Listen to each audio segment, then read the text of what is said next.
figures and your cake here in your picture. So now we're going to add some reflections and some details. All right, so, and some shadows. So the first thing we're going to do is we're going to add those shadows, right? So again, I have all my different layers here. I'm going to navigate to my bottom layer because I want all my shadows to be underneath those top layers. So remember, layer order counts. I'm going to add a new layer right here. That's going to be my shadows layer. So I'm going to double click where it says layer 1, and I'm going to call this one shadows, just like that. Then I'm going to grab my black paintbrush. I'm going to use my little flip-flop here, my mini-me. I'm going to make sure that that's black here in the front, make sure the black is in the front. I have my paintbrush. I am going to look at my brush. I'm going to use a fairly hard-edged brush. For the size of my brush, I'm going to use the bracket keys underneath my plus key on my keyboard, just like that, so I can see my circle growing and shrinking. And then I am going to proceed to paint my shadows underneath my figures here. Now again, this is the magic of Photoshop here, where you have to sort of figure out, oops, I don't like that shadow, where you have to figure out where's that shadow being cast, right? So I'm just going to make a little shadow over here on the floor. My lighting is probably not the best for my figures. I didn't match up my lighting very well because it looks like the cake is giving off light instead of the ceiling here, but you know, again, we're just going to sort of make our best here. I'm going to paint a little shadow under the cake. The cake is hitting the floor. I'm going to paint some shadow underneath my figure here. And again, these are going underneath or behind those images because my layer is on the bottom. All right, let's just sort of get this going here. So there's my shadow here, and then over here, I'm going to put a little shadow on the wall, maybe where my other person is sort of leaning, just like that. All right, so then the next step is I'm going to go to Filter, and I'm going to say Blur. I do this a lot with some of these things. When I'm adding these details, I'm going to say Gaussian Blur. I'm going to slide my slider over here a little bit, and I'm going to make my edges of my shadows a little fuzzier. I don't want to make them too fuzzy because then they look sort of fake, but I just want them to fade in a little bit. Then I'm going to say OK. Oh, whoops, that was a little too fuzzy. Hang on. Remember, Command Z is undo. Sorry. I'm in a hurry here, so it's haste makes waste here. That's too much. There we go. That looks pretty good. So I'm going to say OK. Then I'm going to go to the opacity of my layer up here, and I'm going to turn down the opacity here slowly but surely of my shadows so they show up here. And again, depending on how strong your light is, that's how dark your shadows will be. But we can see already there I have some shadows added to my piece, and my persons look already a little more connected. All right, the other thing we can add to this is reflections, and reflections are great because they help to add that realism as well, like the cake reflecting the floor. So I'm going to navigate up here to my cake, and I'm going to, I see right here that I want to make sure I'm on the right layer. So I'm going to right click here, and I'm going to say duplicate layer. I'm going to call this cake reflection. And instead of sending it someplace else, I'm just going to let it sit within this document. So I'm going to say OK. And now I have two cakes here. So with this layer still selected, I'm going to go to another new tool here under Edit, Transform. And I'm going to look, I have all these great things to do. I'm going to say flip vertical. And it's going to flip my piece of cake over. I'm going to grab that cake with my moving tool, and I'm going to bring it down just like that. And then I'm going to take the whole thing and I'm going to drag it behind. There we go. So now that cake is underneath on the bottom. So now the problem is, because this cake is not perfectly horizontal across the bottom, it's not perfectly flat, it's not touching here, right? Because this is not a true reflection. It's just kind of like a mirror image of the top, but it's not really a reflection, but we're just going to sort of fake it. So I'm going to have to stretch and change this a little bit. So this is where that transform tool comes in really handy again. So again, making sure the reflection is selected over here on the right-hand side. I'm going to say Edit. I'm going to say Transform, but this time I'm going to say Distort. And if I click Distort, I can grab this corner and I can pull it up like that. And I can grab this corner and I can lower it just a little bit. Oops. There we go. So it meets across the bottom just like that. And then I have to hit the check mark up here because I want to accept my changes. If I don't want to accept, I use the little no, but I'm going to say yes over here. And those are my changes. Then the last thing I'm going to do is I'm going to turn down the opacity again of this layer. And it looks like a great little reflection just like that. Now, if I want to clean this up even more and I want to fade it, I can actually click on the layer mask itself here and use my good old-fashioned black paintbrush like we know. I'm going to make the brush a little bigger. And I'm going to soften that brush like this. And I'm just going to paint a little bit of black in here. And that just makes it sort of fade a little bit more so it doesn't go all the way down to the bottom of the floor there, right? So there you go. So now the other problem is if I want to make a reflection for some of my figures standing here on the floor, like me reflecting in the floor, the problem is I can't just flip myself over because it's, again, not really a true reflection of what I'm doing. So what I'm going to do is I'm going to do a little bit of sort of movie magic here, and I'm just going to paint my reflection in. So it's just like making a shadow with color. I'm going to zoom in, so Command plus here a couple times, space bar, and then I'm going to move the cake over. It moves for me. There we go. And I'm going to look at my feet down here. Right, perfect. So what I'm going to do here, let's make my brush a little smaller, is I'm going to paint these colors underneath my legs here as the reflections. So to do that, this one I'm going to use my eyedropper tool. I'm going to sample the color of my pants. Right, if I hold on the eyedropper and I sample, I'm going to select, oh, sorry, my computer's sort of frozen up here a little bit. Let me try again. No. I'm trying to get a sample, and I can't get a sample in my image. Let's see if I can paint a little bit. Yeah, undo. Oh, I know why it's not sampling, team. Again, haste makes waste. I need to make sure that I'm on the right layer. So let's find this person here. So that's this one here, my looking back. Right, I'm sorry. Again, it's a great example of why you've got to pay attention here. So I'm going to select my layer, not the layer mask, but the layer, use my eyedropper, and I'm sampling the color here. So you can see here as I'm clicking, the color's changing down here. All right. So I'm going to sample the color of my pants. I'm going to use my paintbrush, and I'm going to paint my leg in, underneath. But I'm sorry, to do that, I need to make a new layer underneath. I need to make a reflection layer. So I'm going to hit new layer down here, create new layer.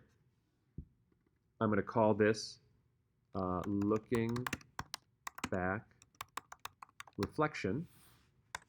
I'm going to drag that below looking back. There we go. And then I'm going to paint. Oh, but I need to harden my brush edge a little bit here because I don't want it to be too fuzzy. So there you go. Sort of problem solving as we go. Let's make the brush a little smaller. And then I don't want to paint like a perfect line here, but I'm just going to paint whatever I think is like sort of moving downwards like that for my pants. And then this one too, make the brush a little smaller. I'm going to paint these pants here. The more detail you can put in this to get kind of the curve of the leg here, that would be great. Just like that. The better, more realistic your drawing will be, just like that. All right, and I'm at 88% here. I'm going to go to 100%. You know, if you want to add a little more color in here, so let's go to my sample again. I can sample this darker color here. Go to my paintbrush again. Let's turn the opacity down to, I don't know, 31%. And I can just add like a little bit of darker color in there. I can add a little darker color here, like that. Right, so I'm just sort of mirroring my pants. I'm going to go to my eyedropper again. I'm going to sample my shoes. I'm going to use my paintbrush. I'm going to harden up the edge of that brush again. Here's the size of my brush, and I'm just going to paint. Oh, I changed my opacity back to 100%. I'm just going to paint that in, like the shoe underneath this shoe. I'm going to paint the reflection of that shoe just like that. And if you don't like that a little bit, I can use my eraser, and I can erase, you know, again, just a little bit of that shoe on this side here. So those are reflections of my legs. So now, just like my shadow, right? So again, these are just like shadows, only color. I'm going to say filter. I'm going to say blur, and I'm going to say Gaussian blur. There we go. That's too much, so I'm going to bring this back here. I just want them to be a little softer. I'm going to say OK. Then I'm going to use my opacity again, and I'm going to turn the opacity down to that layer. Right? I don't need to be super bright, but just like that so I can see it. And then again, I'm going to use, since I don't have a layer mask on this one, I'm just going to use my eraser tool. I'm going to turn down the opacity of my eraser tool a little bit. I'm going to make a larger eraser, and I'm just going to, again, just sort of lighten the edge. Oh, and I want to make sure that the edge of my eraser is super soft. There we go. Just kind of like that.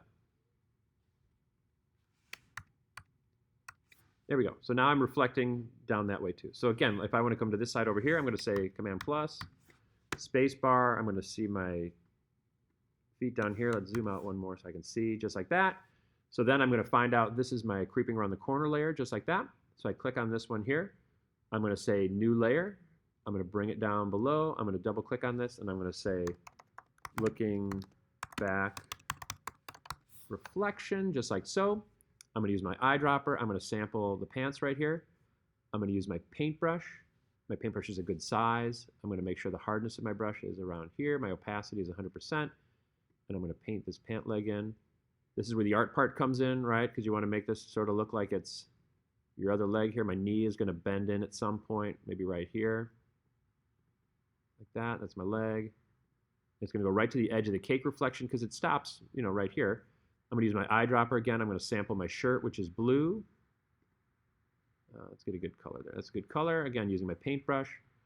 I'm going to paint this out here like this. My arm comes down kind of like that. Right, and again, it doesn't need to be perfect. You're not like drawing an exact replica of yourself here. You want that eraser tool, I can erase. I think my eraser is pretty soft and the opacity is turned down here. Turn this up here, a little hardness in my brush. There we go, just sort of get that elbow. Then I'm going to use my eyedropper and I'm going to sample this, my skin tone there. I'm going to hit this. I'm going to paint my hand in, sort of like that. A little tiny brush here, let's make a thumb.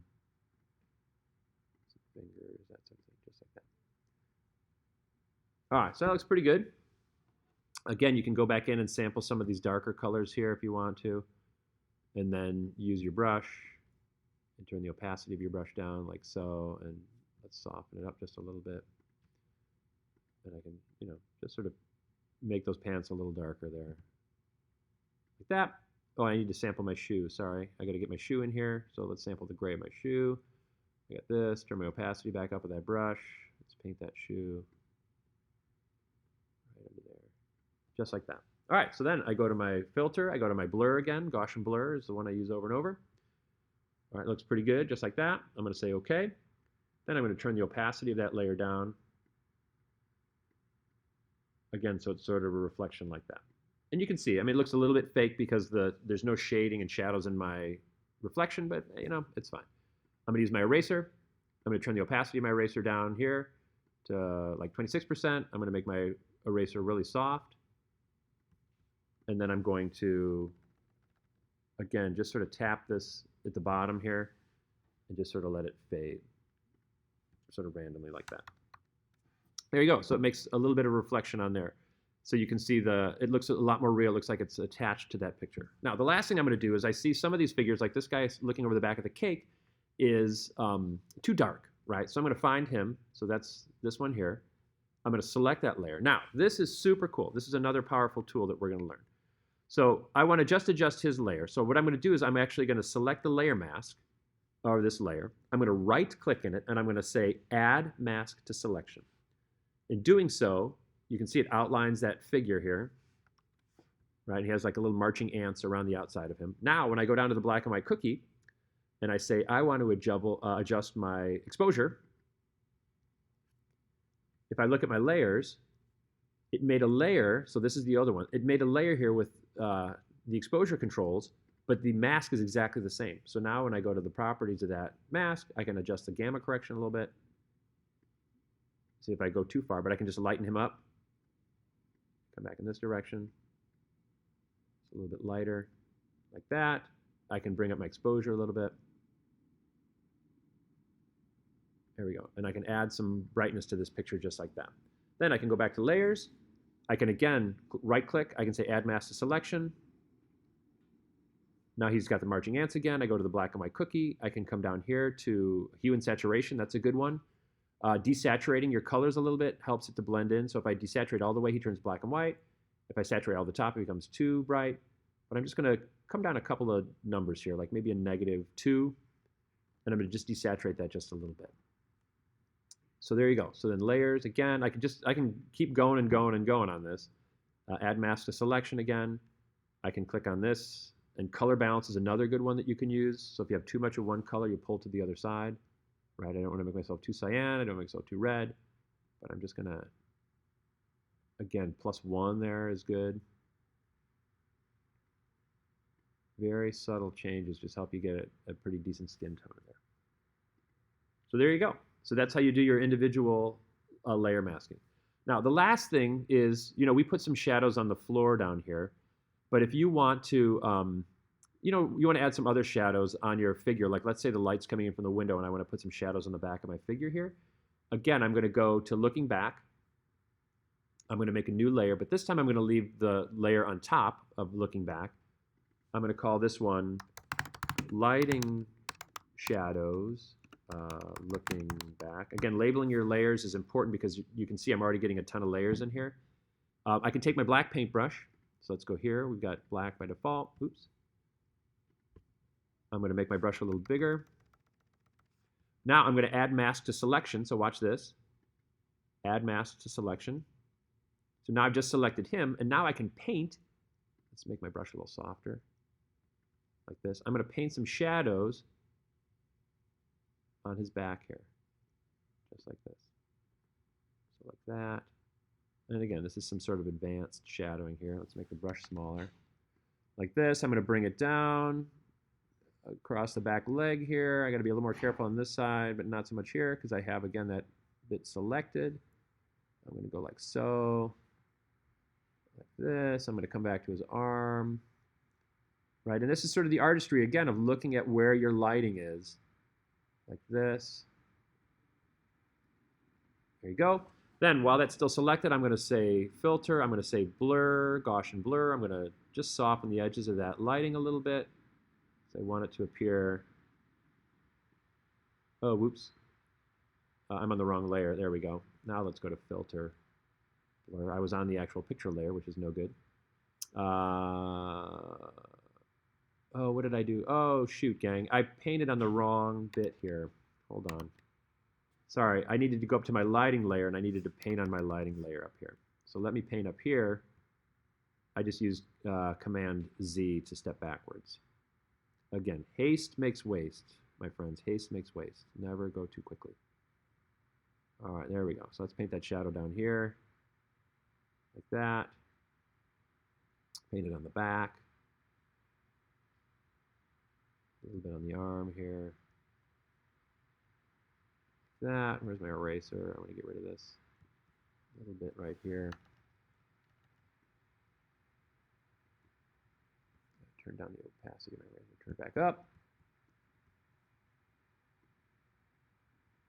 There we go, just like that. All right, so then what I'm going to do, now so you can see my shadow up here is now on the right layer. I'm going to go to filter. I'm going to say blur. I'm going to say Gaussian blur. I'm going to bring this up. There we go. And I'm just going to sort of fuzz the lines a little bit there. And I'm going to say OK. Then I'm going to turn the opacity of this layer down here a little bit. And that creates a bit of a shadow on the back, just like that. All right, and then I can say select, deselect, or Command D, and that'll get rid of my lines there. So there you go. So now you can see I added some lighting on the back here, and it looks like it looks even more realistic. All right, so those are some basics. Sorry about the foibles along the way. But that's all you need to do to sort of put some things together there. So good luck to you.